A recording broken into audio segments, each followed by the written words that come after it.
두려워 마라 샬롬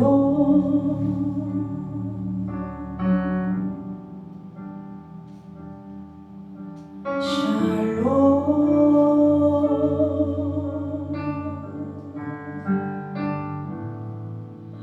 샬롬 샬롬 샬롬 샬롬 샬롬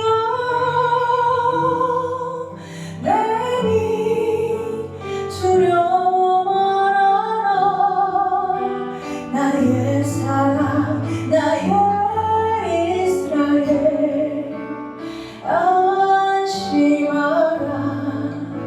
샬롬 샬롬 샬롬 샬롬 샬롬 샬롬 평강 있을지어다 아버지께서 날 보낸같이 나도 널 보내노라 샬롬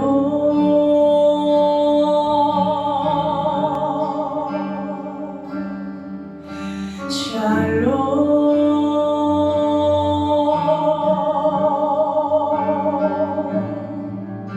샬롬 샬롬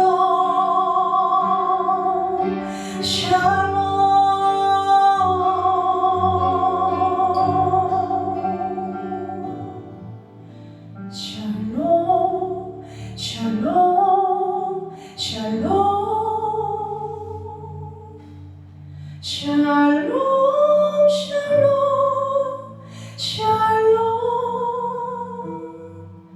내니 두려워 말아라 나의 아들 나의 딸아 안심하라 샬롬 샬롬 샬롬 샬롬 샬롬 샬롬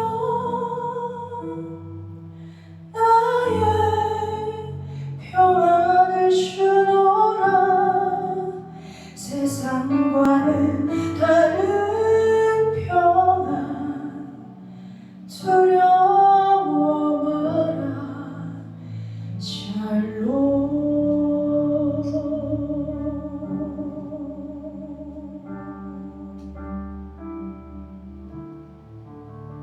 아멘. 여러분 모두 평안한 저녁이십니까? 네. 아멘. 우리 가운데 세상이 줄 수 없는 하늘의 평안이 충만하기를 소망합니다. 샬롬이라는 찬양을 제가 정말 좋아하는데요. 그 이유는 어떤 세상에서 줄 수 없는 정말 하나님만이 주실 수 있는 메시지인 것 같습니다.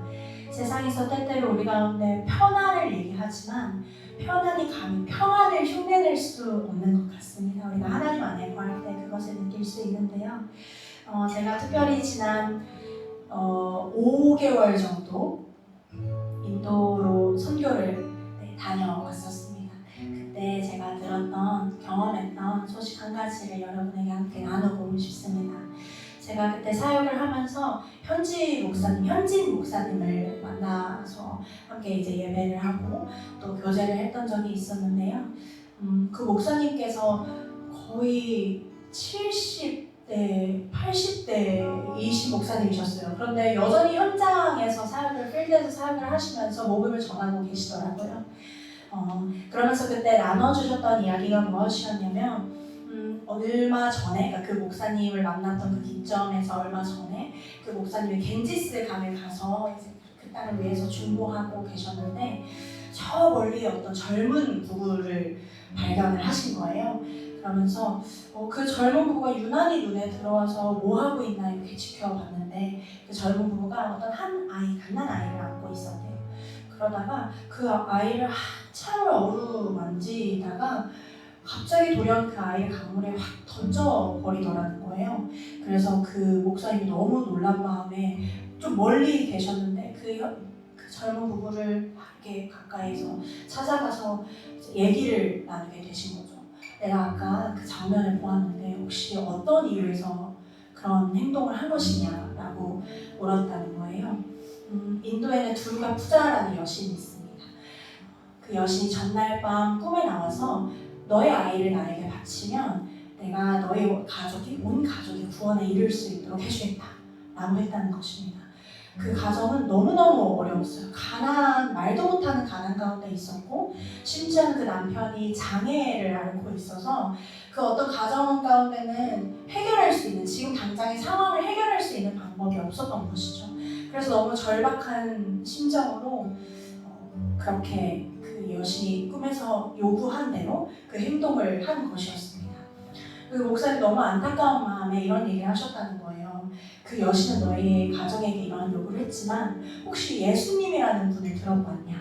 전혀 한 번도 들어보지 못했대요. 예수님이라는 분은 당신에게 어떤 목숨을 나를 위해서 무언가를 바쳐라 라고 요구하시기 이전에, 그러시는 분도 아니지만 그러시기 이전에 자기의 목숨을 우리에 위해서 바친 분이시다.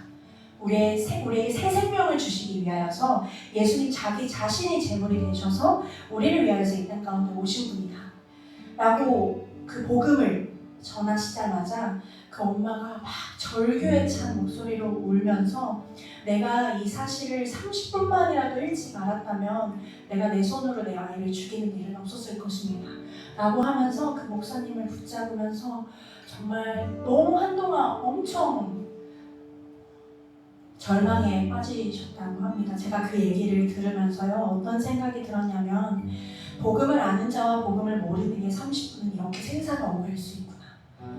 그러면서 저희 삶을 돌아봤습니다. 내 인생에서 나의 30분은 어떻게 사용되고 있는가. 사실 때때로는 크게 의미 없이 보내는 30분이 제 인생에 많은 것 같습니다. 내가 당장에 이 복음을 전하지 않으면 누군가에게 정말 생사를 오가는 큰일이 일어날지도 몰라 라고 하는 마음에 30분을 매번 보내지 않았던 것 같습니다. 그냥 그렇게 흘려보내는, 때로는 그냥 의미 없는 휴식을 취하기도 하고요. 요즘 핫한 릴스들, 쇼츠들 그 시간들을 보내기도 하고요. 때로는 멍을 때리기도 하는 제 인생에서 30분은 어쩌면요 크게 의미 없는 시간이었을지도 모릅니다. 그런데 제가 그 이야기를 듣고 나서 내 인생의 30분 단 1분 1초라도 정말 헛되이 보내지 않아야겠다. 왜냐하면 복음을 모르는 이들에게 생사가 오갈 수 있는 시간이기 때문에 그런 생각이 들었습니다. 그래서 우리가 복음을 알고 복음을 믿고 예수를 따르는 인생이 얼마나 복된 일인가, 제가 그 은혜에 대한 감격과 감사를 다시 한번 회복하는 시간이었던 것 같습니다. 세상에 이런 말이 있는 것 같아요. 얼굴에 참 그늘이 졌다, 이런 말이 있죠. 믿는 우리에게 하나님의 그늘이라는 것은 굉장히 다른, 아주 반대되는 의미가 있는 것 같습니다. 우리가 그 그늘에 거할 때만 누릴 수 있는 평안, 진짜 참된 하늘의 복된 것을 알 수 있는 장소인 것 같습니다. 아버지의 그늘이라고 하는 것은요. 그래서 이 시간 제가 나눌 찬양은 아버지의 그늘이라는 찬양인데요. 수고하고 무거운 짐진 자 다 내게로 오라, 내가 너희를 쉬게 하리라 라고 말씀하신 그 주님의 음성이 우리 가운데, 아버지의 그늘 가운데 있을 때 들려지는 시간 되어지기를 소망합니다.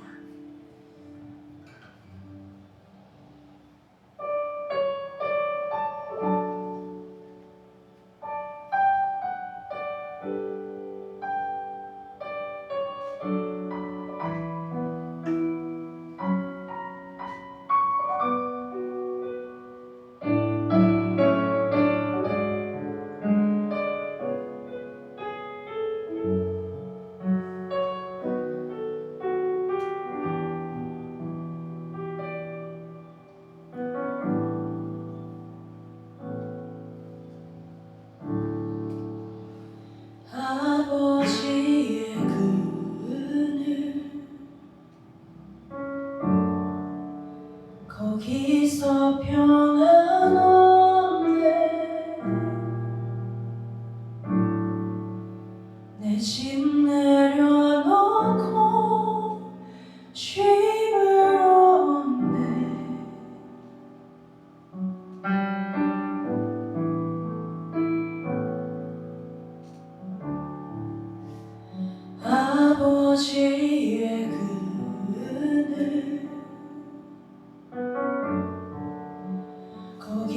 거기서 평안 얻네. 주의 십자가 그늘 아래 오라 하시네.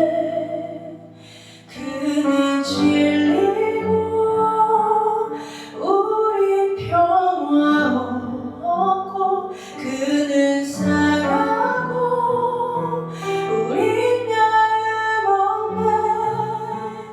아버지의 그늘 피 흘린 십자가 그늘에서 우리는 쉼을 얻네.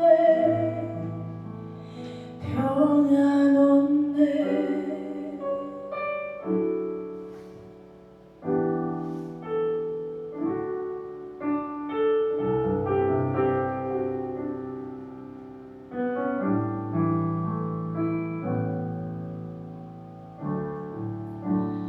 아버지의 그늘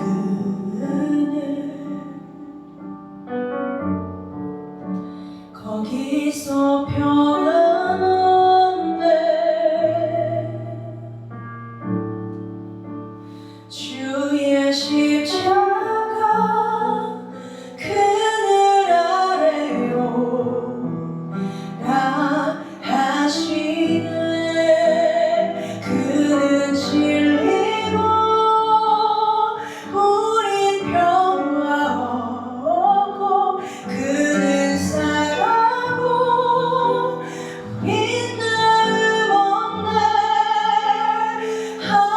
아버지의 그늘 피 흘린 십자가 그늘에서 우리는 쉼을 얻네. 그는 진리고 우린 평화 얻고, 그는 사랑하고 우린 나음 없네. 아버지의 그늘 피 흘린 십자가 그늘에서 우리는 쉼을 얻네. 평안 얻네.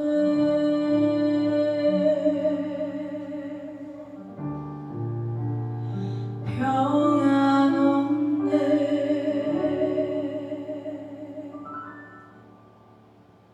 아멘. 얼마나 우리 평안하고 추천하시는 하나님. 네. 저희가 선교를 좀 많이 다니는 가정입니다. 저는 중학생 때 선교 비전을 받았고, 남편과 저는 사실 선교적 비전이 맞지 않았었는데요. 정확히 기억하는 것은 23년에 10월 저희가 아이국 선교를 갔을 때요. 남편이 개척의 비전이 있었고 저는 선교의 비전이 있었습니다. 결혼하면서 그게 맞춰지지가 않는 거예요. 제가 선교를 얘기를 하면 남편은 한국에도 사역할 곳이 너무 많다 이렇게 얘기를 했었고, 남편이 개척을 얘기를 하면 교회가 너무 많다. 기존에 있는 교회가 건강하게 세워지는 것, 그것을 돕는 것이 우리가 조금 더 좋지 않을까라고 하면서 서로의 어떤 비전에 있어서 좀 반려하는 마음이 있었었는데요. 23년에 저희가 아이고 선교를 가면서 정말 저희가 이렇게 아무리 수없는 대화를 해도 맞춰지지 않던 그 비전을 하나님께서 하루아침에 그곳에서 맞춰주셨습니다. 그래서 선교적 교회라는 새로운 비전을 저희에게 하나님께서 주셨고, 그리고 저희가 작년 5월에 그렇게 그 마음을 담은 나드처치라는 교회를 개척을 했는데요. 주변에서 정말 너무 많은 염려의 목소리들이 있었습니다. 왜냐면 저희가 나름 각자 저희가 교회 사역을 하고 있었는데, 나름 그때 사역했던 교회들이요, 좀 규모가 있는, 안정적으로 어찌 보면 저희가 계속해서 이 사역을 할 수 있는 그럴 만한 교회였는데, 그래서 주변에서 굳이 그렇게까지 안 살아도 돼, 굳이 그렇게까지 안 해도 돼 라는 염려의 목소리가 있었는데, 저희는 그 마음을 외면할 수 없었습니다. 하나님이 주신 비전을 외면할 수 없었습니다. 물론 정말 많은 눈물을 흘렸습니다. 하나님, 정말 저희가 그렇게까지 걸어가야 합니까? 저희가 정말 그렇게까지 살아야 합니까? 물론 모든 사람들이 꼭 그렇게 살아야 한다고 저는 생각하지 않습니다. 그러나 하나님께서 그러한 길을 걷게 하시는 계절과 때가 있다고 생각하는데요. 저희의 때는 그런 때였습니다. 그러한 여정, 특별히 이제 또 저희가 선교를 많이 담으면서 남편이 선교사님들을 보며 또 저희의 인생이 이러했으면 좋겠다라는 소망이 담겨있는 곡을 24년도였나요? 24년도인가? 그때 이제 작곡을 한 곡인데요. 저희의 삶이, 또 우리 모두의 삶이 그랬으면 좋겠습니다. 세상은 때때로 편안을 요구하지만 또 하나님께서 누리게 하시는 또 편안이 때때로는 우리 가운데 있는 것 같습니다. 그러나 편안이 본질이 아니라 평안, 우리가 무엇을 하느냐, 어느 길을 걷느냐보다 우리가 누구 손에 붙들려 있느냐, 누구와 함께 하느냐가 우리 인생의 더 본질적인 문제인 줄을 믿습니다. 그래서 이 찬양 저희가 좀 함께 고백하면 좋겠는데 모르시는 찬양일 것 같습니다. 그래서 따라 부르실 수 있으면요, 하나님 우리의 삶이 이러한 삶이 되었으면 좋겠습니다 라는 소망하는 마음으로 함께 고백하면 좋겠습니다.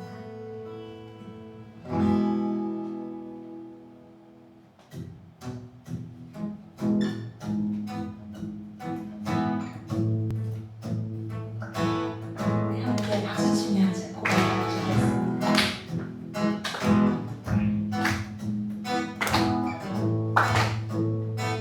주의 마음 담고 걸어가네. 주의 마음 담고 걸어가네.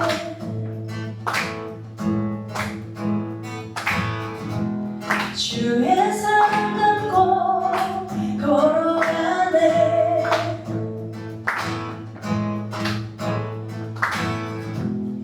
우리 걸음이 주의 마음을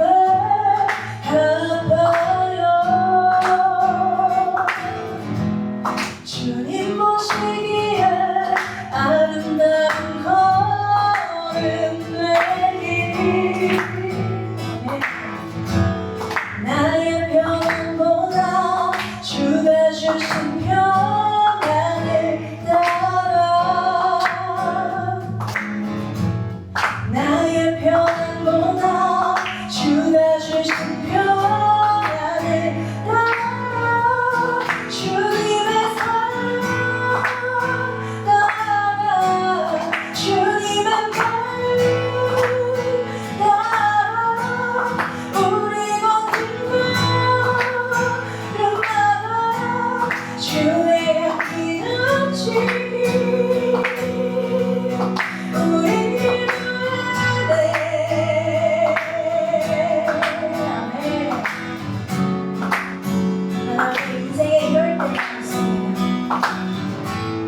때론 지치고 내 마음 흔들릴 때,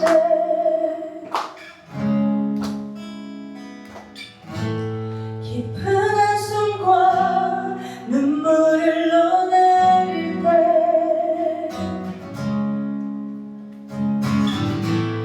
나를 향하신 주의 사랑이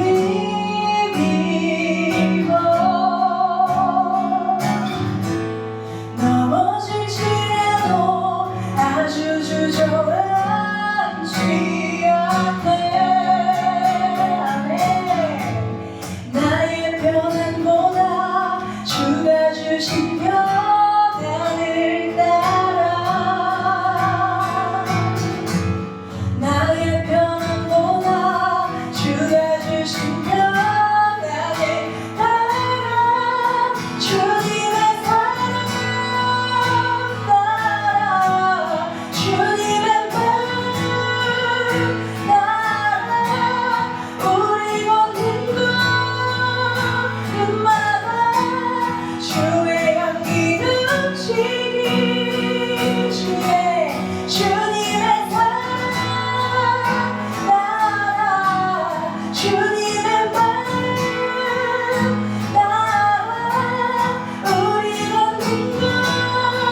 기준과 가치관대로 살아가는 것이 아니라 하나님만이 주실 수 있는 그 평안을 따라 살아가는 걸음이 되어지기를 소망합니다.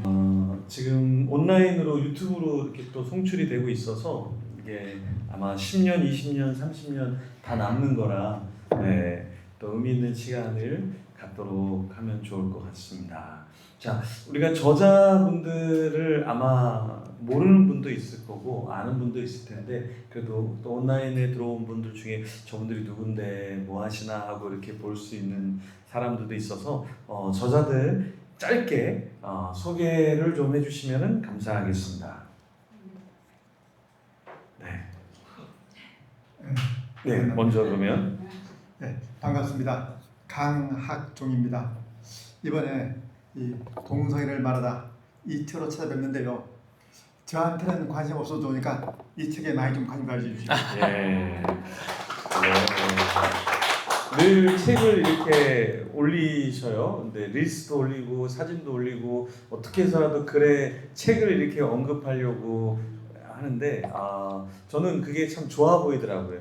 저는 저렇게 살면 안 되겠다라는 생각을 하지만 그래도 출판사를 위해서 또 책을 위해서 늘 이렇게 홍보를 참 잘하시고 또 이렇게 소개는 안 했지만 중앙대 신문방송학과 나오셔서 그래서 목사님 왜 여러 책을 많이 쓰셨는데 왜 한 책만 맨날 이렇게 광고를 하시냐 그러니까 자기 전공한 사람으로 마케팅을 할 때는 하나만 골라서 까야 된대요.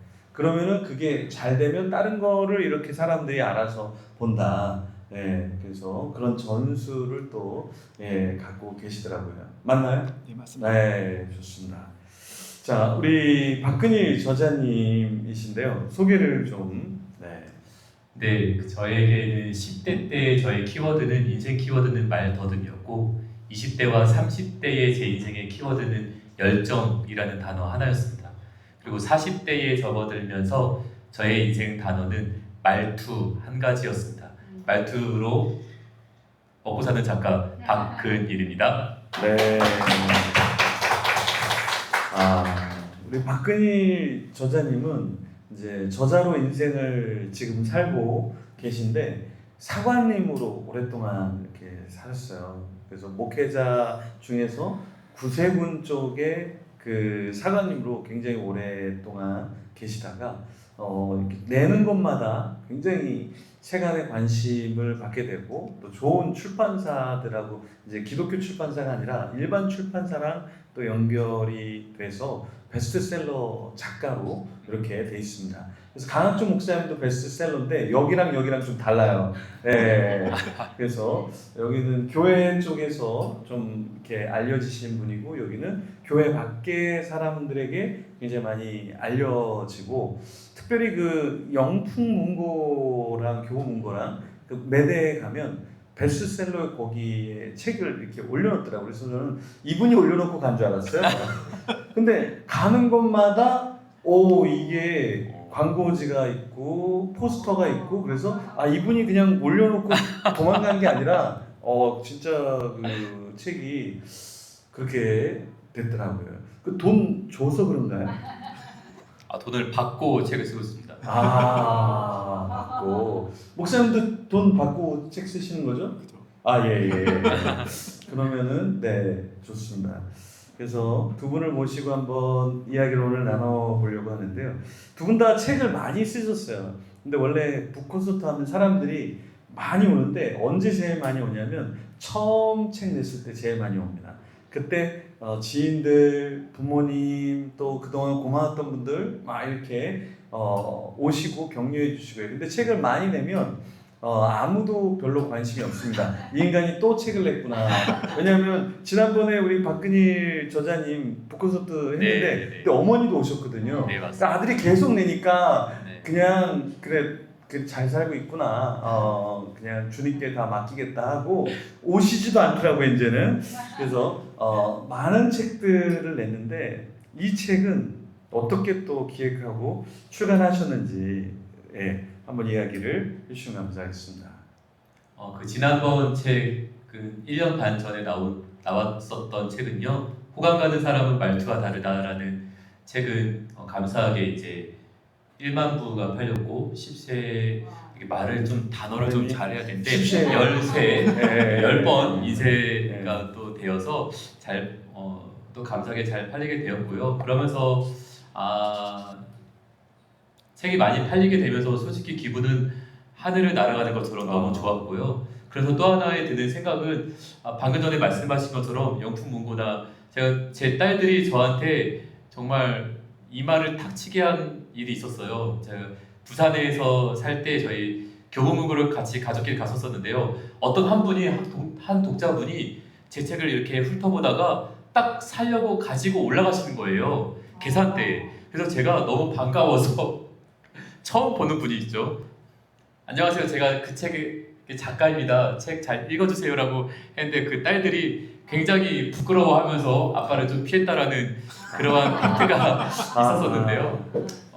그러면서 제 한켠에 드는 생각들은 이 호감 가는 사람은 말투가 다르다라는 책이 왜 이렇게 많이 팔렸을까, 왜 이렇게 많이 사랑을 받았을까라는 거에 대해서 한편으로는 얼마나 많은 분들이 이 대인 관계에서 대화하면서 얼마나 많은 이 말투 때문에 상처가 일어나고 오죽했으면은 그 유진욱 목사님과 박지은 사모님께서 교회를 개척하자, 선교하자. 결국 이것도 어떻게 보면 제가 실례된 말지만은 인용해서 말투 때문에도 조금씩 아마 조금은 이렇게 하루아침에 일어나지 않을 그죠? 말투 때문에 저희 부부도 마찬가지이기 때문에 그러한 말투 때문에 상처받고 혼란을 겪는 그러한 사람들이 얼마나 많았으면은 이 책이 사랑을 받고 있을까라는 마음에서 그래서 이번 거는요 말투가 인격이다는 예전 거는 아이폰 17이라고 한다면은 이번 거는 17 프로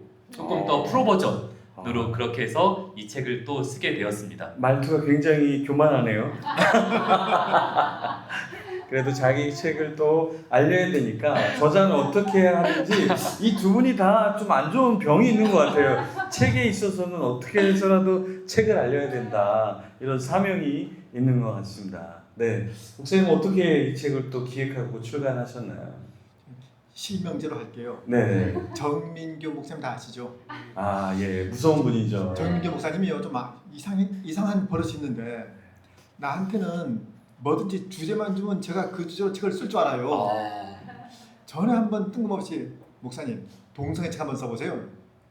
내가 어떻게 써요? 나 못 써요. 그리고 한 석 달 후에 또 만났잖아요. 목사님 동성애 책 한번 써보세요. 나 아는 게 있어야 쓰죠. 나 못 써요. 또 한 석 달 후에 또 만났어요. 이번엔 살짝 말을 좀 다르게 했어요. 목사님 동성애에 대해서 어떻게 생각하세요? 그러니까 동성애가 이제 이렇게 되는 거예요. 이제 우리가 얻은 구원이 완성되는 것을 성경은 그리스도와 교회의 연합을 얘기하잖아요. 우리가 그리스도와 한 몸 이루는 거 이게 구원의 완성입니다. 그 구원의 완성이 우리한테 얼마나 큰 기쁨과 만족을 주는지에 대한 그 그림자가 부부가 한 몸 이룰 때 느끼는 그 쾌감, 그 기쁨, 그거란 말이에요. 동성애는 그런 점에서 틀렸습니다. 그러니까 그걸 좀 써보세요. 칼럼 한 편이나 쓰지만 내가 책 한 권 무슨 써요? 나 못 써요. 목사님 거룩한 대로 싸가도 썼잖아요. 써보세요. 거룩한 대로 싸가는 성경에 아가가 있으니까 쓴 거고요. 내가 뭘 보고 써요? 써보세요. 또 한 석 달 후에 또 만났어요. 목사님 동생 한번 써보세요. 제가 버텨야 됐는데 버텼어요. 알아서 쓸게요. 이게 실수였습니다. 그래서 쓴다고 답하니까 써야 될 거 아니에요. 사람들이 저한테 물어요. 어떤 책을 그렇게 많이 쓰냐요. 한 권 쓰기도 힘든데 어떻게 많이 쓰느냐 하는데 전 사실 책 쓰는데 힘들다는 생각을 한번 해본 적이 없거든요. 웬관이 전부 다 설교했던 걸로 쓰잖아요. 설교했던 내용이 다 있으니까 그거 적당히 고치면 됩니다. 그러니까 설교 준비할 때 이미 힘들었지 그 내용을 바꾸는데 그렇게 힘 안 들어요. 근데 이 책은요 맨 땅에 헤딩했잖아요. 정말 힘들었습니다. 사람들이 이래서 책 쓰는 걸 힘들어하는구나. 내가 다음부터는 정민교 목사를 절대 듣지 말아야지. 이를 가면서 썼습니다. 네. 정민교라고 목사님 하는 보이나요? 분이 볼 겁니다. 링크를 아마 또 우리 박주영 담임전사님 줄 거예요. 넌 꼭 봐야 된다. 그래서 정말 힘들었어요. 정민교 목사님이 집요한 부분이 있어요. 저한테는 계속 몇 년 동안 출판사 안 하냐, 출판사 해야 된다. 요번에 만났을 때도 언제 할 거냐. 그래서 그분이 한번 물면 놓치지 않습니다. 그래서 피해 다녀야 되는데 피해 다녀야 돼요. 예, 무서운 분입니다. 어쨌든 이 동성애는 목사님이 의도한 게 아니라 예, 아주 정민경 무서운 목사님입니다. 분이 계속해서 잽을 던지면서 넉아웃되고 이제 나온 책이네요. 내가 한 1년 반 버티다가 1년 네, 넘게 그분 보면 무섭습니다. 예. 그래서 제가 그 정민교 목사님 요번에 와갖고 잠깐 같이 식사했는데 진짜 안 해본 알바가 없는 거예요. 저 젊었을 때 어렸을 때 부모님을 빨리 여의었으니까 안 해본 알바가 없는데 그 시체 닦는 거 있잖아요. 그 시체 닦는 것도 어렸을 때 그 했다고 그랬더니 옛날에 한 구 닦으면 10만 원, 15만 원씩 이렇게 줬대요. 근데 그거는 딱 들어가면 밖에서 문을 잠근대요. 왜냐하면 그게 정신적으로 쉽진 않으니까 다 닦을 때까지 문을 안 열어준대요. 그래서 아마 그 사람이 우리를 죽을 때까지 그런 식으로 자기가 당해봤더니 봤을 때 나올 수 있다 이거 뭐 그런 거 아닐까요 그분이? 네. 그래서 하여튼간 그렇게 또 나오게 된 책이다. 네. 좋습니다. 이번에는 아마 이 책을 저는 사실은 다 읽었는데 이 책은 안 읽은 분도 있을 것이고 혹은 읽은 분도 있을 거예요. 그런데 사실은 이 독자가 책을 읽는 것과 저자가 저술하는 의도가 조금 다를 때가 있어요. 네. 그래서 제가 분명히 이렇게 설교를 했는데 제 설교의 의도는 이 A였는데 설교를 들었던 분이 B를 얘기하면서 그쵸. 너무 은혜가 됐다라는 거예요. 그래서 제가 저는 A를 얘기했는데 말할 수도 없이 그냥 계속 그게 은혜가 됐다 그러니까 이게 좀 관점이 다르구나. 나는 그게 포인트를 준 게 아닌데 라고 했거든요. 근데 책도 좀 그런 부분이 없잖아 있는 것 같습니다. 저자가 정말 주고 싶은 메시지가 사실은 있는데 그 메시지가 좀 무엇인지 저자의 의도를 알고 이 책을 읽거나 또 앞으로 읽은 분들 조금 더 방향을 잡고 가면 좋겠다라고 싶은데요. 자, 어떤 의도로 이 책을 쓰셨습니까? 예전에는 우리가 말을 잘하고 싶어서 국면학원을 다녔었던 그러한 40대 연보티 이상들이 있지 않았을까 생각해 봅니다. 그리고 또 지금도 마찬가지로 어떤 좀 말을 잘하기 위해서 스피치 학원이나 아니면 또 발성 훈련을 이렇게 좀 받아보기도 하는데요. 물론 그것들이 큰 도움이 됩니다. 하지만 작가인 저의 관점에서는 이 말투는 말하는 기술이 중요한 것이 아니라 어떻게 상대방을 바라보느냐가 저는 그것이 좀 관건이라고 생각을 합니다. 즉 내가 상대방을 어떻게 바라보느냐는 그것과 함께 내가 어떤 사람이냐도 함께 발견을 할 수가 있거든요. 그러니까 이 책에 보면은 이 겉표지에 내가 쓰는 말이 내가 사는 삶을 보여준다 하고 이제 첫 번째 그 머릿말에 내가 사람이 던지는 첫 번째 명함은 종이 명함이 아니라 이제 말투라고 제가 그렇게 기록해 두었습니다.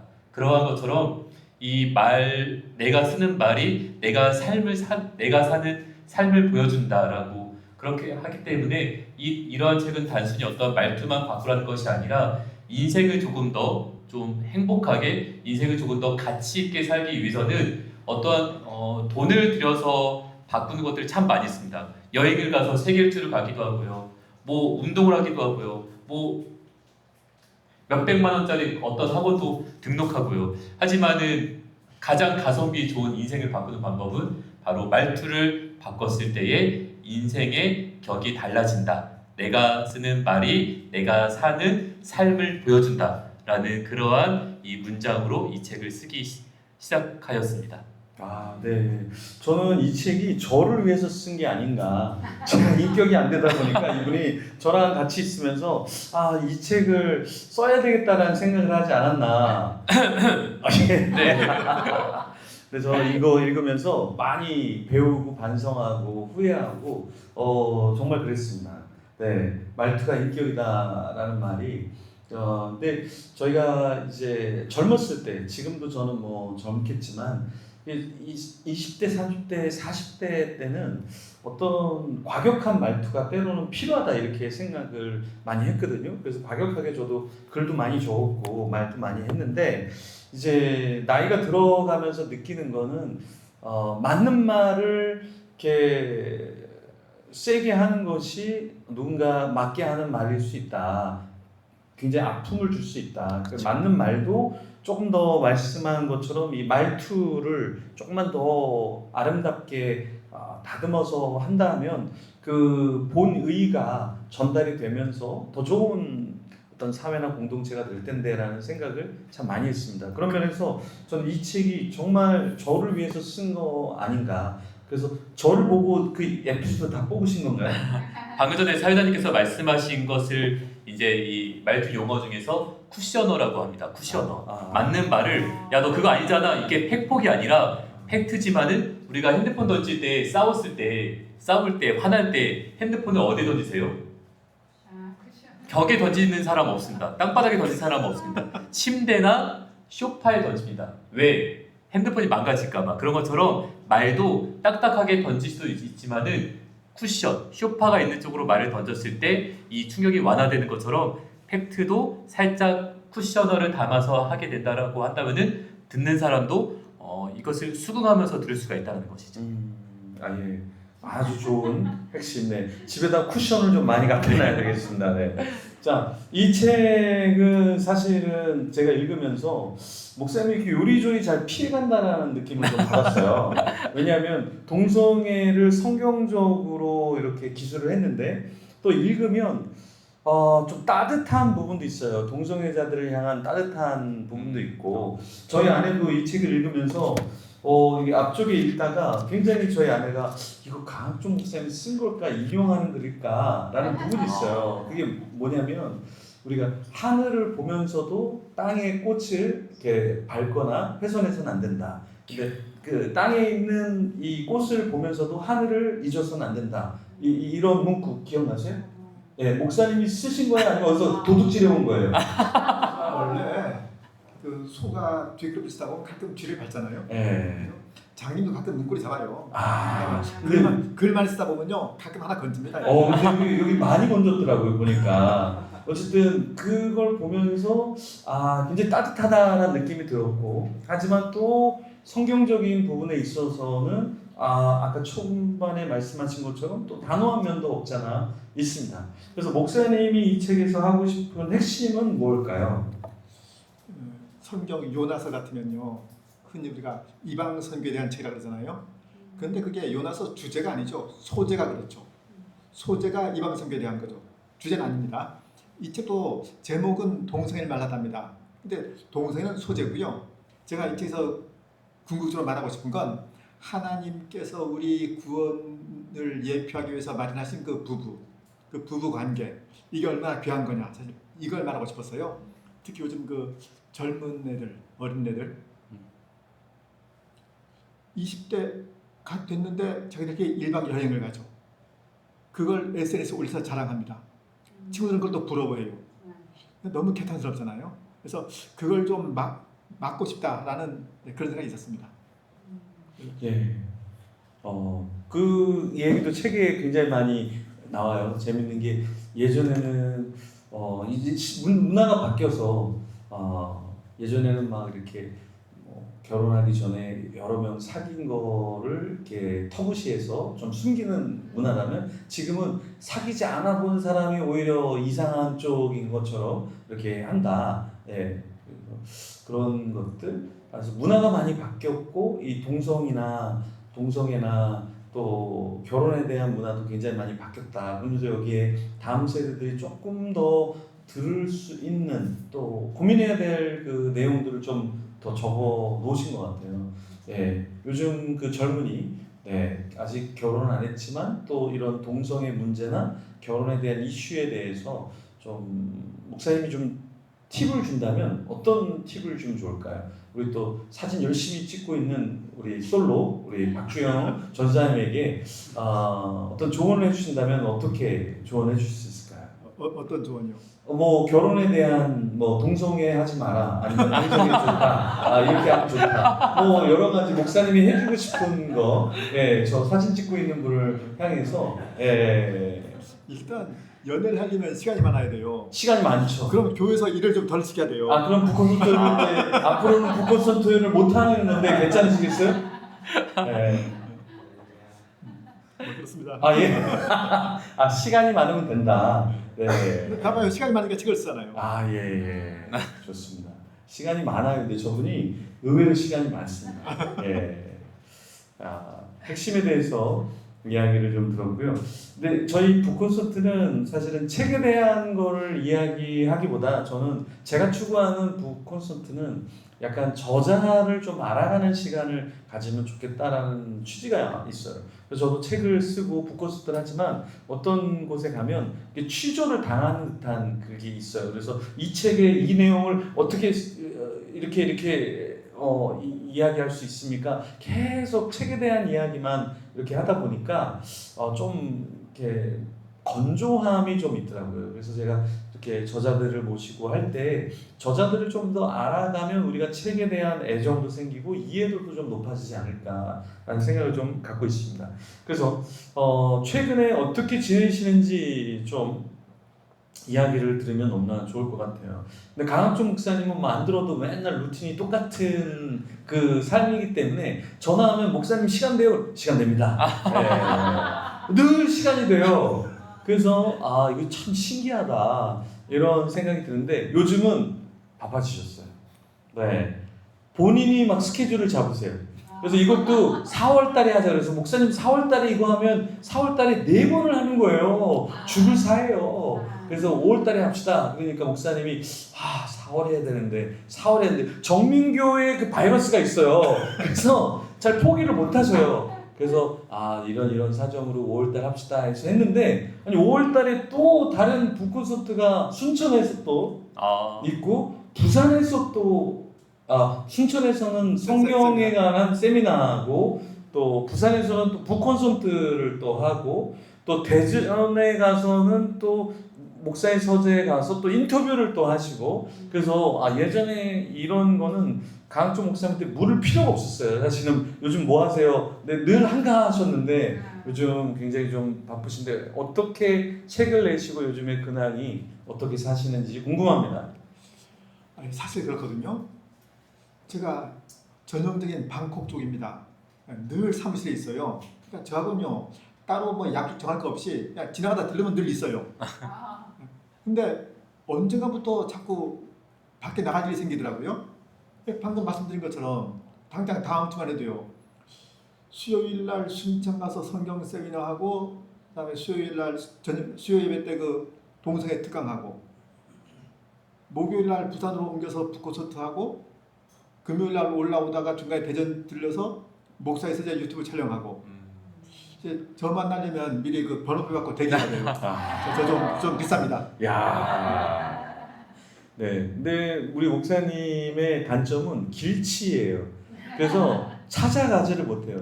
처음에 여기 신촌 왔을 때 여기를 30분을 두셨대요. 그래서 다시 신촌역으로 갔다가 다시 오기를 반복하면서 하고 그 다음에 올 때 찾아오실 줄 알았는데 또 잃어버려서 그래서 목사님 길치세요 그러니까 길치는 길을 알려줘도 알아듣지 못하는 게 길치다.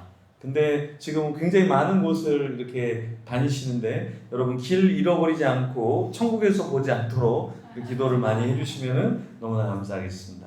우리 박근일 저자님에 대해서는 좀 우리가 몇 시간 동안 사실 들어야 되는 근황입니다. 왜냐하면 목회를 하다가 갑자기 돌연 그 큰 교회 그 좋은 곳을 내려놓고 백수가 됐어요. 그래서 참 너무나 힘들겠다 해서 전화를 하니까 그래도 살아있다고 하더라고요. 그래서 우리는 알죠. 이게 왜냐면 전환이 이게 쉬운 게 아니에요. 아까 우리 콘서트 해주셨던 저 두 분도 사실은 대형 교회에서 둘 다 전문 찬양 사역자로 해서 굉장히 빛 조명 받으면서 살았는데 지금은 빚의 자녀로 카드 빚과 모든 빚의 자녀로 계속해서 살아가거든요. 근데 여기 이분도 지금 꼬박꼬박 사례비가 나오다가 큰 교회에서 사역을 참 굉장히 잘했는데 또 하나님 주신 비전이 있어서 이게 저자로서 이제 강의하면서 집필하면서 지금 전문적으로 이게 하는데 사실 쉽지는 않을 겁니다. 왜냐하면 조금 시간이 지나면 자리를 잡으면 괜찮은데 자리를 잡기까지는 빛의 자녀로 살아가야 되거든요. 그래서 정미교 목사님 얘기가 계속 나오는데 정미교 목사님이 빛으로 걸어가면인데 그 지금 빛으로 걸어가면으로 해서 지금 교회 사갖고 인테리어 3억 넘게 인테리어 빛으로 끌어당겨서 하고 빛으로 걸어가면이 아니라 빛으로 걸어가면으로 지금 살아가고 있어요. 요즘에 어떻게 살고 계십니까? 네, 그 말씀하신 대로 저는 글쎄요, 그 어떤 목사님이 쓰신 책 제목처럼 내 뜻대로 되는 일이 없다, 그러한 내용이 생각이 나는데요. 저는 개인적으로는 8년 정도의 부교역자 생활했고 담임 목회는 13년 했고, 그래서 목회 경력은 21년 차가 되었습니다. 그리고 지난 30대 때 박사학위를 따고 30대에 교수가 되고, 그러면서 목회도 계속하고 뭐 아기도 잘 낳고 그러면서 괜찮아 보였었는데, 하나님께서는 또 다른 잘 모르겠습니다. 지금도 여전히 물음표의 삶의 길을 걸어가고 있고요. 지금 방금 전에 말씀해주신 대로 3개월 전에 이제 사직을 하였고 또 새롭게 부산에서 대전으로 거주지를 옮기게 되었습니다. 대전으로 옮기게 된 것은 대전에 아는 사람이 아무도 없었기 때문에 대전으로 간 것입니다. 저희 부모님은 서울에 거주하시고 처갓집은 전주지만, 그래서 많은 분들이 뭐 전주로 가냐 서울로 가냐 했지만은 아무도 없는 곳에서 정말 하나님의 인도하심을 또 다시 한번 느껴보고 싶었고, 하나님 저에게 이러한 커다란 선택의 결과물 끝에 하나님께서 도와주셔야지 그나마 정말 떵떵거릴 수 있지 않을까 생각을 합니다 하면서 무모하지만은 과감한 결정을 하였고요. 그리고 얼마 전까지도 계속 새벽마다 대학교 병원 가서 이제 의료 폐기물 상차하는 알바도 계속 하고 있고요. 뭐 목회에 대한 이야기는 뭐 방금 말씀하신 대로 몇 시간이 걸리고, 지금은 그래서 어떻게 지내냐면은 조금 더 좀 숨을 쉴 수 있는 공간과 숨을 쉴 수 있는 시간이 조금 더 많이 생겨진 것 같습니다. 그래서 그 전까지는 아내와 함께 공동 목회를 하다 보니까 항상 업무 이야기였습니다. 그래서 아내와 함께 늘 대화할 때는 우리는 목회 파트너로는 참 좋은 파트너야, 이런 이야기 자주 했었거든요. 항상 교회 이야기다 보니까, 교회 이야기가 즉 업무 이야기다 보니까요. 근데 지금은 같이 이제 수입 영 빼고 다 행복한 삶을 살아가고 있습니다. 가족과도 너무 행복한 시간, 아내와도 더 산책을 하면서 많은 대화를 하고 있고요. 그리고 또 지금은 이제 또 다른 말투 시리즈의 3번째 책으로 이번에 또 다른 출판사에 투고를 해서 이제 잘 계약을 했고, 지금 또 제가 280페이지 정도 원고를 다 이렇게 해서 계속적으로 지금 그 편집팀과 수정 중에 있고요. 그래서 8월, 7월 달쯤에 아마 또 새로운 책이 나오지 않을까 생각을 합니다. 그 책은 이제 제가 이제 학부모 타겟으로 뭐 교회 학부모들, 그리고 또 교회 바깥에서의 학부모를 타겟으로 해서 부모의 말투가 아이의 미래다라는 그러한 가제로 제가 책 제목 잡고 열심히 지금 이제 탈고는 다 끝냈고 수정 중에 있고요. 그래서 이 책이 좀 빨리 나와서 조금 더 이제 좀 작가로서 강연가로서, 그리고 또 교회 안에서는 그렇게 또 학부모 쪽으로 같이 또 교회 안에서든 교회 밖에서든 소통하는 그러한 전문가로서 나아갈 채비를 하고 있고, 주일은 이렇게 한가한 주일이 없었습니다. 거의 20년 만에 처음으로 알람도 안 맞추고 주일날 그냥, 죄는 아닌데 굉장히 좀 찔리는데요. 주일 예배 잘 가고 있고 곳곳에 다니고 있고요. 또 가끔 그렇게 또 주일 사역을 이렇게 또 요청해 주시는 교회에 또 정말 정성과 힘을 다해서 잘 가고 있고, 그래서 앞으로 이 김영환 TV 유튜브를 통하여서 주일날도 충분히 갈 수 있다라는 것을 강력하게 어필하면서 네. 마이크를 넘기겠습니다. 네, 좋습니다. 주일날 좀 강연이나 설교도 하실 줄 알잖아요. 네, 그죠? 네. 설교도 할 수 있고 또 강의도 할 수 있고 하니까 여러분들이 연락 주시면 너무나 감사하겠습니다. 여기 밑에다가 연락처 이렇게 적어 놓을 테니까 여러분들 연락 주시면 너무나 감사하겠습니다. 참 그 다음 책 부모의 말투가 아이의 미래다. 그것도 저를 겨냥해서 쓴 건가요? 아주 좋은 책이 될 것 같아요. 근데 또 박근일 저자님이 기업 강의도 하세요. 기업 강의도 하시고 이제 여러 가지 강의들을 하시는데 제가 볼 때는 이제 조금만 시간이 지나면 몇 개월만 시간이 지나면 너무 바빠갖고 이제 강학종 목사님도 너무 바빠서 전화하면 교회 안 계시고 집에 안 계시고 이분도 아마 좀 그러실 것 같아요. 왜냐하면 이 말이라는 게 굉장히 참 흔한 거지만 누구나 조심하고 배워야 되는 것 같아요. 그래서 저도 그런 생각하거든요. 그러니까 우리가 2살 정도 되면 아이들이 말을 이제 하기 시작하잖아요. 엄마 아빠 하면서 문장을 막 조합을 하더라고요. 근데 진짜 말은 50이 넘어야 말을 이제 배우는 것 같다는 느낌이 들어요. 그 전에는 그냥 내뱉는 거지 상대를 생각하지 않는 그런 말들이 참 많았다. 저 자신을 보면서 나이가 들어가면서 좀 말에 대해서 더 많은 것들을 고민하게 되는 것 같습니다. 네, 그래서 냉수 먹고 정신 차려라. 자, 그러면 제 다음 질문이 이제 그 다음 책은 무엇이냐라는 거였는데요. 먼저 이야기를 해주셨습니다. 근데 다음 나올 책은 어마어마한 여기도 사실은 어마어마하게 유명한 사실은 출판사거든요. 이게 그 쇼펜하우어에서 200세라는 거는 200억 이상 한 권에 사실은 뭐 요즘에 10,000원짜리 넘잖아요. 10,000원만 해도 200억 이상을 냈던 책인데 또 저자를 알아보고 저자랑 해서 또 베스트셀러가 됐고 또 여기서 출간을 했는데요. 그 다음 거는 이분이 좀 욕심이 많은 것 같아요. 그래서 여기보다 훨씬 더 유명한, 훨씬 더 큰 출판사 들하고 또 계약이 또 이루어지고 있는 걸로 알고 있습니다. 그래서 제가 오늘 하는 분들은 좀 교만한 분들하고는 좀 많이 30대의 박사가 된 건 물어보지도 않았는데 또 이렇게 이야기하시고 30대 박사는 저도 잘 들어보지 않았는데 이분이 또 대학을 많이 다녔어요. 쓸데없이. 대학 몇 개 나왔죠? 네. 제가 아는 것만 4-5개 대학 석사 학과는 3개인가 4개. 지금 또 4번째 학과 공부하고 있고요. 박사는 끝났지만은 지금도 대학원 석사도 지금 또 따로 지금 수학 중에 있습니다. 정신적으로 문제가 있어요?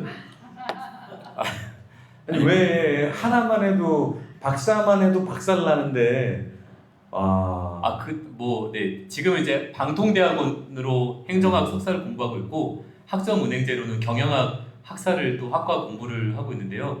네, 둘 다 좀 이렇게 하나는 운영 교수를 하다 보니까 그 학과가 그 수업 듣는 게 무료다라고 해가지고 이제 그래서 교수로서 무료라고 해서 이제 무료 찬스 받은 거고 방통대는 학비가 좀 많이 저렴해서 그냥 목회적인 스트레스를 풀려다가 시작한 게 공부로 이어졌습니다.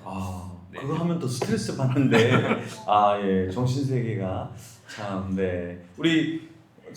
저는 강학종 목사님도 천재과거든요. 천재과. 제가 만나면 굉장히 많이 배워요. 굉장히 많이 배우고 발상이 일반적이지 않아요. 정신병원에서 나오는 듯한 발상들이 혀를 찌르면서 와 진짜 이건 신기하다. 어떻게 저렇게 생각을 할 수 있지? 하는데 두 분이 오늘 굉장히 참 대단하신 분 옆에서 제가 진행을 하는 것 같습니다. 네. 그러면 강학종 목사님 다음 책으로 생각하는 게 있어요? 아니 이거는 정민교 목사님을 또 만나야 계시가 임하는 건가요? 아니요, 있습니다. 예, 여기는 이제 책을 이미 써서 넘기는 단계고 어떤 책을 그러면? 사실 저는 성경 강해서에 더 관심이 있거든요. 뭐 성경 66권 중에 얼마 쓸 수 있을지 모르겠는데 일단 다음 달에 레츠고 요나가 나올 거고요. 근데 그 다음 달부터는 줄줄이 성경강에서 아닌 책들이 좀 나올 거예요. 7월 달에는 말장난 글 공부라고 기독교 책이 아니죠. 그냥 일반 서적입니다. 그런 책이 아마 7월에 나올 거고요. 8월에는 뭐 때로는 거룩하게 하고 제 책 중에 그 하루 한 말씀 아실지 모르겠는데 하루 한 말씀은 같은 과입니다. 그런 책이 아마 8월에 나올 거고요. 그리고 제 욕심과 대학교는 그 다음 달쯤에 제가 4월 달에 그 온무리 교회에서 성경 세미나 했잖아요. 이제 다음 주에 또 순천 가서 세미나 하고요. 그 세미나 내용을 좀 뻥튀기 해서 한 9월쯤에 좀 나왔으면 싶은 요망 사항이 있습니다. 그럼 뻥튀기랑 같이 먹으면서 읽어야 되나요? 예, 그렇죠. 아, 예. 자매품 뻥튀기랑 같이. 아주 좋습니다. 그 말장난 글 공부. 그거는 제가 볼 때는 너무 좋은 책일 것 같아요. 왜냐하면 그 책에 들어가는 내용을 제가 살짝 아는데 목사님이 약간 천재성이 있는데 공부를 되게 잘하셔갖고 이런 글에 대한 그런 한자적인 의미와 원 의미를 너무나 잘 아시는데 우리가 잘못 쓰고 있는 거를 굉장히 많이 알고 계셔요. 그래서 이분하고 있으면 피곤해요. 네, 그래서 우리가 막 쌍벽 이렇게 얘기하잖아요. 그럼 우리 쌍벽이라 그러면 뭐 두 사람이 비둥비둥한 머리 벽 이런 걸로 하는데 그 쌍벽이라는 게 설명해 주세요. 구슬벽자를 쌍벽의 쓴다고. 벽이 구슬벽자예요. 네. 사람들이 쌍벽 그러면 높은 벽이 두 개 있는 걸 연상하더라고요. 그게 아니고 완벽한 구슬 두 개가 쌍벽입니다. 네. 구슬벽자. 그러니까 이런 식으로 남들이 생각하지도 않는 걸 찾아갖고 연구하고 그래서 이분은 진짜 천재가 아닌가. 그래서 미꾸라지 집에 가서 추어탕 집에서 추어탕을 먹는데 자꾸 저걸 쳐다보면서 이 주인이 미꾸라지랑 구별을 못하는 것 같아요. 그래서 미꾸리는 제가 처음 들어봤어요. 근데 미꾸리는 양식을 못한대요. 미꾸라지랑 비슷하게 양식은 안 되는데 돼. 성장이 늦어요. 성장이 늦어요? 그러니까 양식을 그때는 안 된다고 하셨어요. 맞아요. 네네. 잘못 잘못 아는 것도 있군요. 예. 이단으로도 빠질 수 있는 분입니다. 어쨌든 이분이 그걸 구별을 하면서 이 미꾸리는 양식이 잘 안 되는데 양식장이라는 걸 이렇게 보여주고 근데 미꾸라지를 튀겨서 파는데 그게 미꾸리라고 해서 혼용해서 쓴다는 거예요. 그러면서 그 영상이 이렇게 하는 내용을 보면서 미꾸리랑 미꾸라지는 다른 겁니다 라고 하면서 얘기를 해주는데 저는 미꾸리가 있는 걸 그날 처음 알았어요. 사실은 미꾸라지의 그냥 다른 이름인 줄은 알아도 미꾸리랑 모양도 좀 다르다고 하더라고요. 목사님하고 비슷하게 생겼나요? 네. 미꾸라지랑 좀 모양이 제가 다르다. 그래서 이런 것들 일상생활에서 하는 것들인데 말로도 미꾸리나 미꾸라지는 완전히 다르다. 그래 임산부 이렇게 적어놨는데 임산부란 말은 틀렸다라는 거예요. 그러면서 목사님이 얘기하는 게 임신한 사람하고 산부는 출산한 사람들이 다 되니까 모두가 다 된다는 의미인데 임산부라고 하면 모두가 다 되는 조금 더 확장인데 우리는 그거를 이제 임신한 사람을 위해서 배려하는 뭐 이런 의미로 받아들인다라는 거죠. 그래서 그 말장난 글공부는 믿는 사람도 믿지 않는 사람들도 굉장히 많이 공부할 것이 많을 것 같아요. 네. 하나만 소개할까요, 잠깐만? 아니요. 하지 말까요? 해주세요. 이분이 또 전화가 와요. 그때 내가 한다 그랬는데 여러분 기억할지 모르겠는데 좀 오래된 사고예요. 시프런스 기름 유출 사고 혹시 기억하세요? 예. 시프런스 기름 유출 사고라고 그 시프런스호에서 기름을 유출하는 그런 사고가 있었어요. 큰 사고는 아니었는데 그땐 큰 사고였겠죠. 그런 사고 있고 한참 후에 더 큰 사고 터집니다. 서해안 기름 유출 사고 이거 기억하죠? 네. 잘 보세요. 하나는 시프런스 기름 유출 사고예요. 하나는 서해안 기름 유출 사고입니다. 시프런스 기름 유출 사고 때는요. 사고 이름에서 사고 책임자를 규명했어요. 시프런스호가 잘못했어요. 근데 왜 서해안 기름 유출 사고는 장소를 얘기하죠? 책임자를 말하는 걸 누가 싫어할까요? 책임자를 왜 말 못할까요? 목사님 잡혀가시겠는데. 언론이 쫄았죠, 재벌한테. 모든 언론은 친재벌 성향이 있습니다. 광고 끊으면 안 되잖아요.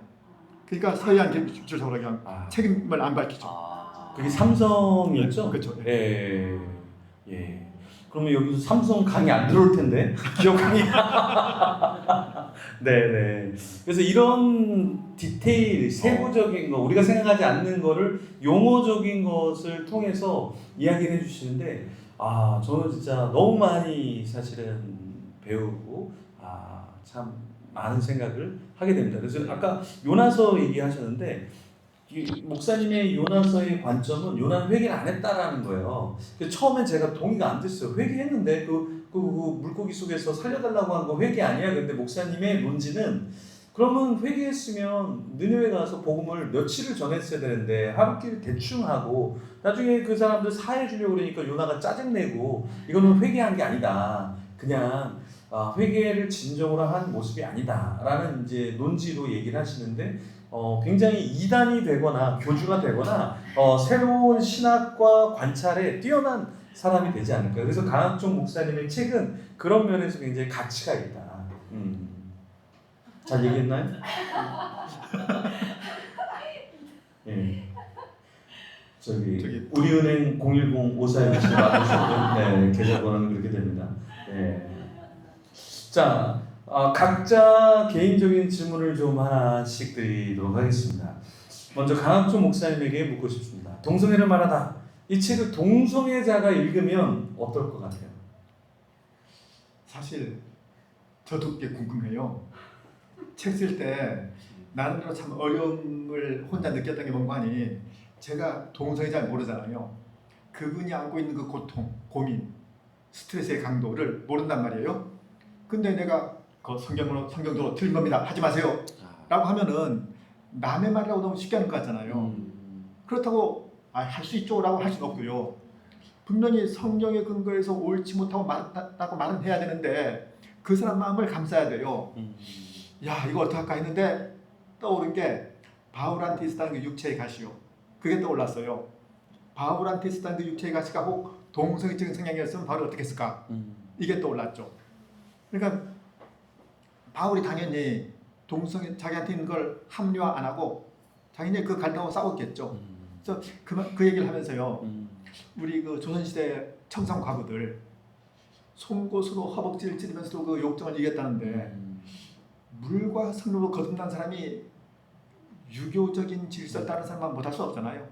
그래서 당연히 그러니까 이 책이 그 정도 송곳 역할은 할 수 있지 않을까. 그러면 이걸 판매할 때 송곳을 같이 좀 같이 좀 넣어서 자매품으로 부록으로 송곳을. 네네. 그러네. 요즘에는 그렇게 아이템 이런 거 선물 이런 거 주잖아요. 옆에다가 송곳을 좀 이렇게 넣어놨으면, 요즘에 여기 노트북도 이렇게 송곳처럼 이렇게 펜을 넣어주거든요. 송곳 이쑤시개입니다. 이쑤시개. 이쑤시개. 하여튼간 십자가의 그 철핀이나 뭐를 좀 준비를 해주시면 너무나 좋을 것 같아요. 그래서 이거 뭐 하는데 쓰는 거지 하면서 마지막 사용 용법 뭐 이렇게 해서 하면 굉장히 좋았겠다. 자, 박근일 저자님에게 이제 질문을 드리는데요. 예전에 말더듬이였다고 하더라고요. 근데 그런 걸 다 극복을 하고 이제는 말에 대한 책을 내시는데, 조금 더 나은 말하는 법, 팁, 여기에 계신 분들한테 짧게 팁을 주시면, 이 책에서 3초 멈춤 원리라는 것도 이야기를 해주시거든요. 그래서 좀 저희한테 한 3분 정도의 300시간 이상의 강의가 농축된 것 같은 그런 팁을 좀 부탁을 드리도록 하겠습니다. 네, 우리가 말 실수를 언제 하느냐 생각해 보면은 내 감정에 요동이 칠 때 내 말 실수가 많이 드러날 때가 있습니다. 그러니까 이 말하는 기술에서는 사실 어떻게 말 잘하느냐도 중요하지만은, 사실 제 아내는 상담학을 공부하지는 않았는데요. 목회를 같이 하면서 보통 사모라고 할게요. 제 와이프가 많은 성도들의 이야기를 다 이렇게 상담해주면서 저는 튀거든요. 그러니까 저는 딱 들으면서 뭔가 해결 방안을 딱딱딱 이렇게 하는데, 이 와이프는 F라서 다 들어주면은 결국은 내가 실질적으로 그 성도의 문제를 좀 해결해 준 것 같은데, 나중에 보면은 교회를 나와서도 저보다 제 아내를 더 그리워하고 있고 막 그런 게 있더라고요. 그러니까 말 잘하는 거는 어떤 사람이 말 잘하느냐 이렇게 김영환 목사님처럼 말 잘하는 것도 말 잘한다고 할 수가 저는 뭐 있겠지만 얼굴만 됩니다. 예. 네, 그거는 유튜브 댓글로 달아주시면 감사합니다. 어느 정도로 상대방의 말을 들어주느냐가 그렇게 하면은 참 신기한 게 상담하러 간 사람들이 아니면 성도로서 신방이나 어떤 성도로서 목사님한테 했었을 때 이 목사님, 이 사모님 너무 상담 잘해줘. 근데 제 와이프 항상 그런 말해요. 나 그냥 들어주기만 했을 뿐인데. 제가 그 책도 그 첫 번째 책에다고 그 첫 번째 책에도 썼었습니다. 다시 말씀드리자면은 이 언제 말 실수를 많이 하냐면은 방금 전에 말씀드린 것처럼 흥분할 때 아니면 뭔가 화났을 때 아까도 좀 저희가 원래 오늘 이 북콘서트 한 150명을 예상하고 이렇게 준비했었었는데 네, 그 예수님의 제자처럼 그 정도로 오게 되면서 저도 말더듬이가 심해졌고 강한종 목사님도 막 안절부절하면서 애꿎은 막 창문 쳐다보고 막 페이스 막 이렇게 막 하면서 사실 강한종 목사님께서도 사실은 말하는데 조금 쉽지 않으신 분으로 제가 알고 있거든요. 왜냐하면은 제가 17년 동안 말더듬이를 해봐서 말 더듬는 분들의 그런 것을 제가 100%는 아니지만 좀 공감할 수가 있습니다. 이제 치유된 것은 말 더듬이가 치료된 것은 이제 나중에 간증 집회 때 불러주시면 그때 할 거고요. 3초 멈춤에서는 우리들이 굉장히 상업적이네요. 그럼요. 저도 이제 먹고 살아야 돼서. 예. 이게 교회를 나오면 타락하게 돼요, 이게. 네.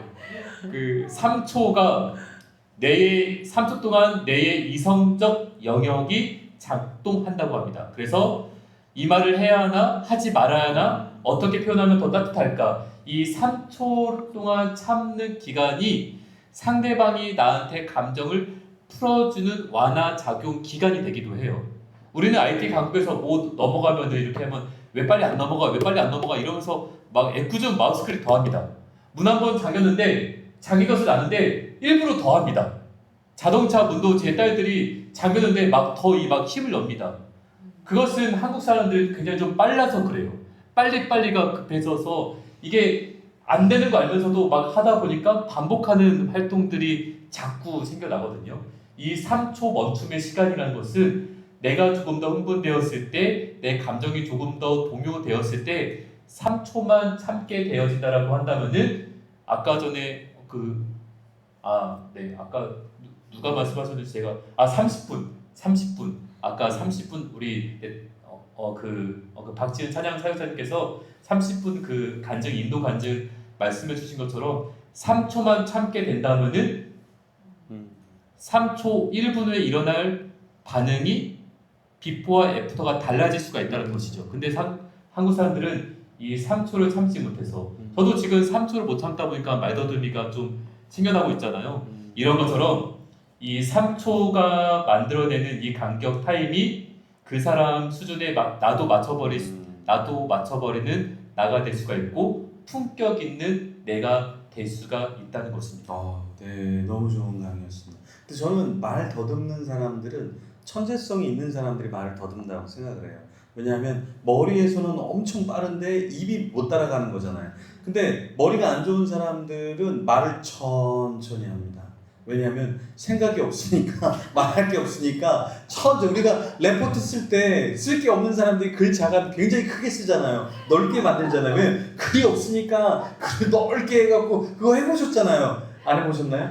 저는 해봤거든요. 쓸 게 없는 거예요. 그러니까 글을 굉장히 넓히고 굉장히 크게 만들고 했는데 지금은 저는 되게 자간을 잡게 하고 100%로 저는 글을 쓰거나 이렇게 10포인트, 9포인트로 이렇게 글을 쓰거나 하는데 예전에 저를 보면 그래서 이 두 분을 보면 천재성이 있기 때문에 말을 더듬는다. 그래서 제가 말 더듬는 사람들을 지금까지 본 사람 중에서 천재성이 없는 사람들이 거의 없었어요. 네, 그래서 여러분들 중에 말을 더듬는 사람들은 굉장히 똑똑하다라는 거를 좀 알면 좋겠고 말을 하나도 안 더듬고 느리게 하는 분들 있잖아요. 공부를 좀 하셔야 돼요. 아는 게 없어. 아는 게 없어. 얘기하려도 아는 게 없으니까 천천히 저는 서울에 갔다 왔습니다. 그거 끝나요. 맞죠? 네. 천재적인 발상이 있느냐. 그리고 제가 오랫동안 사역하면서 한 가지 알았는데 성경을 교독하잖아요. 성경을 합독하잖아요. 젊을수록 성경을 빨리 읽어요. 나이가 들수록 성경을 늦게 읽더라고요. 느리게 읽더라고요. 그게 뭐냐면 젊은 사람들은 빨리 보고 빨리 반응하는데 어르신들은 모든 게 다 느려져 있잖아요. 그러니까 발성도 그렇고 반응도 그렇고. 그래서 저희가 같이 이렇게 온 세대가 예배를 드릴 때 보면 어르신들을 순교할 것 같아요. 젊은 사람들 속도에 맞춰서. 그래서 제가 항상 얘기하거든요. 오늘 한 명 죽겠다. 같이 천천히 맞춰서 읽어야 된다. 이거를 젊은 사람들끼리 있으면 빠른 줄 몰라요.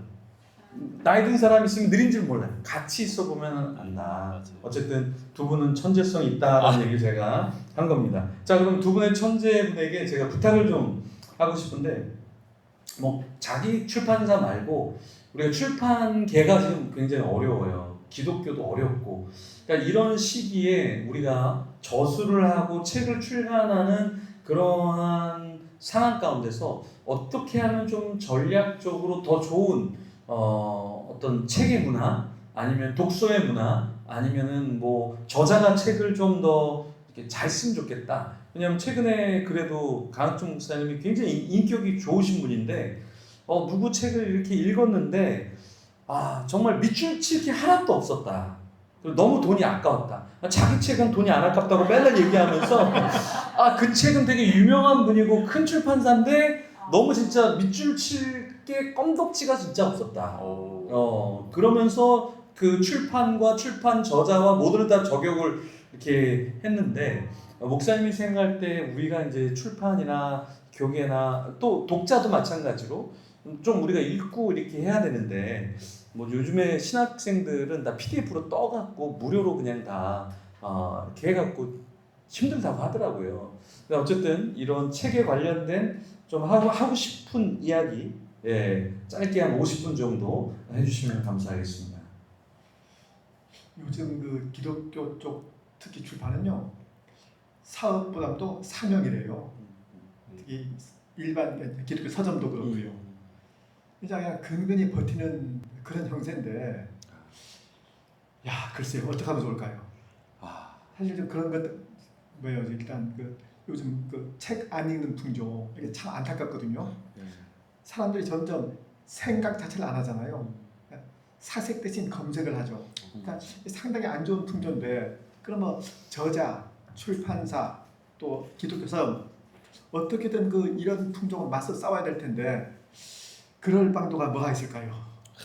아주 좋은 질문을 제가 던졌는데 왜 저한테 던지나요? 근데 이 부분을 우리가 고민을 해야 된다라는 거죠. 또 어떻게 생각하십니까? 예를 들면 목회자분께서 설교를 열심히 준비하십니다. 월화수목금 또 특히 토요일날 열심히 준비합니다. 그럼 주일 예배 설교를 열심히 준비하셔서 했었을 때 성도들은 간혹 어떤 극소수의 성도들은 오늘 목사님 설교 별로였어 이렇게 할 때가 가끔 있습니다. 근데 그 말 한마디가 돌고 돌아서 목사님에게 들려오게 되면은 굉장히 상처를 입게 됩니다. 아멘. 나는 열심히 준비했는데 너무 내 설교를 일주일 동안 열심히 준비한 것을 이렇게 짧게 평가절하한단 말이야? 이렇게 하는 경우가 굉장히 대다수가 있거든요. 저는 개인적으로 지금 쓰는 책도 출판사 350여 군데에 투고를 했습니다. 그리고 이 윤호북수 출판사를 만나기 전에도 300군데, 그 전에도 300여 군데에다가 투고를 했습니다. 저는 뭐 지금도 그렇지만 신생 작가이기 때문에 저한테 막 책을 내자고 한 출판사는 그 당시는 없었기 때문에요. 그래서 제가 처음에는 한 5년 전에 6년 전에 제가 처음 투고를 했었을 때 이런 내용들이 다 오는 거예요. 저희 출판사와는 맞지 않아서 뭐 이렇게 정중히 거절합니다. 안 됩니다. 방향이 맞지 않습니다. 이렇게 되는 거예요. 마치 그러니까 목사님이 설교를 열심히 준비했는데 내 원고는 제대로 보지도 않았으면서 출판사가 너무 대충 보는 거 아닐까라는 마음에 이제 그 당시는 들었습니다. 물론 지금은 조금 바뀌었겠지만은, 왜냐하면 뭐 방금 말씀하셨겠지만은 여러 수많은 출판사들이 투고하는 메일이 아침마다 이렇게 참 많이 오지 않을까 생각을 합니다. 적게로는 수십 통, 많게로는 수백 통의 메일이 온다. 여기 출판사도 제가 저번에 한번 물어봤었을 때 하루에 평균 하루 오전에만 서로 평균 80여 통의 투고 원고가 온대요. 그러니까 일일이 다 읽어볼 수가 없겠죠, 당연히.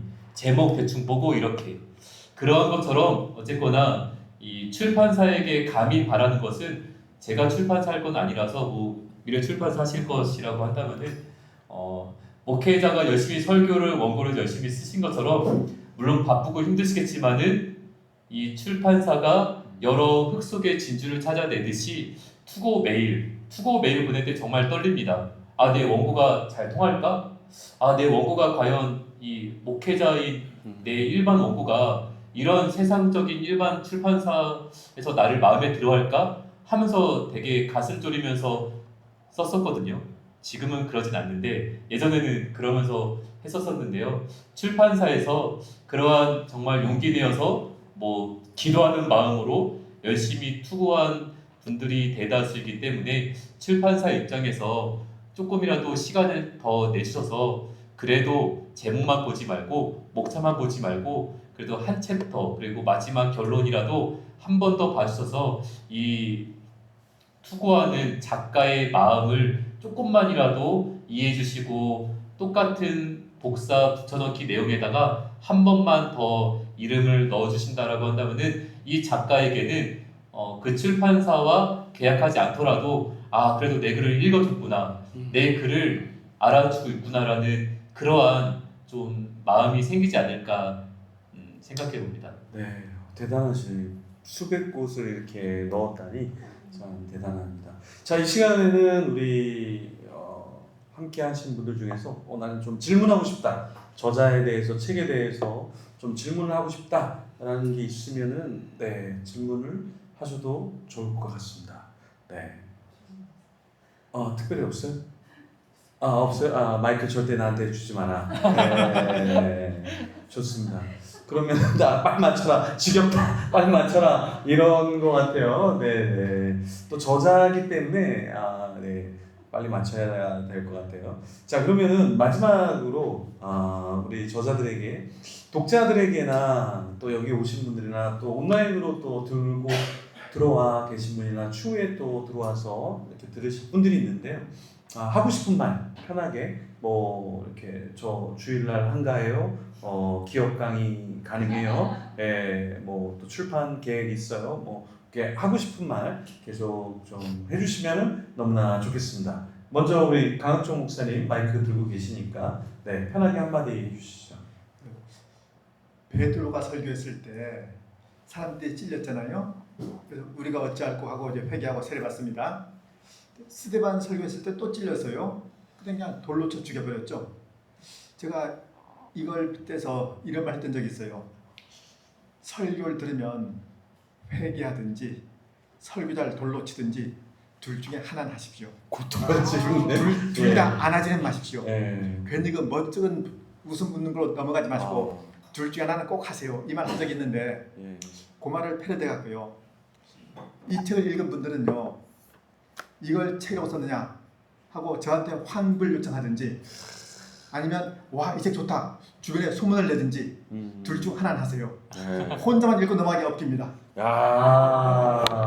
네네. 우리 통기 형님이 돌 가져오려고 했는데 돌이 아니라 책 얘기로 끝나서 그나마 굉장히 좋아하더라고요. 네. 자, 마지막 한마디. 네, 그 두 가지인데요. 아까 앞으로 무슨 책을 쓰느냐, 그거는 지금 쓰고 있는 책이었고요.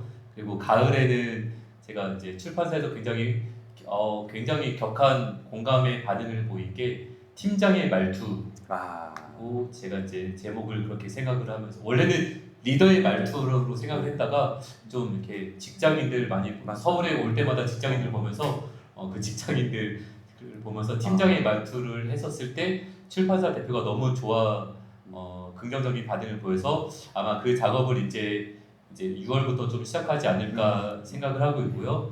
그 다음에 이제 연초에는 말투 필사 노트를 제가 좀 연초에 좀 이렇게 나오는 방향적으로 목표를 삼고 있습니다. 연초에 많은 사람들 계획을 담고 가족끼리 서점에 많이 가거든요. 그래서 그때 이제 온 가족이 함께 쓰는 말투 필사 노트, 이것을 제 개인적으로 생각을 하고 있고요. 내년도에는 이제 말투 시리즈로 부부의 말투, 뭐 혹은 뭐 남편의 말투, 아내의 말투 이런 식으로 해서 제가 쉽지 않겠지만은 말투하면은 박근일 작가가 떠오를 수 있도록 혹시나 여러분들에서도 서점을 갔었을 때 말투 하면은 박근일을 또 자랑할 수 있도록 그렇게 소통 작가로 하는 것이 또 자랑이네요. 예. 목표입니다. 목표. 아, 예. 북 콘서트 사회자의 말투. 예. 그거 예. 있어야 돼요. 그렇게 생각을 하고 있고요. 네, 이제 마치도록 시간이 다 되어서 너무나 즐거운 시간. 오늘 집에 들어가시기 전에 3초만 생각하시고 혹시나 가족과 함께 살고 있고 누군가를 만나려고 할 때에 3초만 생각해 보시고 대화를 하기 시작한다라고 한다면은 조금 더 대화의 장이 열리고 조금 더 대화의 말의 온도가 말투의 온도가 따뜻해지지 않을까 생각해 봅니다. 네, 감사합니다. 우리 박수 주시면 감사하겠습니다. 네, 기도하고 마치겠습니다. 하나님 감사합니다. 참 오늘 의미 있는 시간을 보내게 하시니 감사합니다. 찬양과 간증, 그 고백을 통해서 우리를 도전하게 하시고 우리가 어떻게 이 땅에서 살아갈지 또 가슴에 와닿게 하여 주시니 감사합니다. 두 분 저자의 저수를 통해서 또 우리가 많은 것들을 고민하고 배울 수 있게 하시니 감사합니다. 그래서 정말 나이가 들어갈수록 말하는 법을 배워가게 하여 주시고 성경이 또 동성애나 또 이성애나 우리의 삶에서 어떤 것을 말하는지 베레아 사람들처럼 묵상하고 상고하는 자 되게 하여 주시옵소서. 출판사와 관계자들과 저자들과 독자들과 모든 자들 또 온라인으로 접속한 영혼들과 현장에 있는 모든 영혼들에게 하나님께서 더 복 주시고 은혜 주시고 이 땅에 잠시 있는 동안 하나님의 뜻을 펼치며 살아가게 하여 주시옵소서. 감사합니다. 예수님 이름으로 기도합니다. 아멘. 네, 너무나 감사합니다. 고맙습니다. 감사합니다. 감사합니다. 네.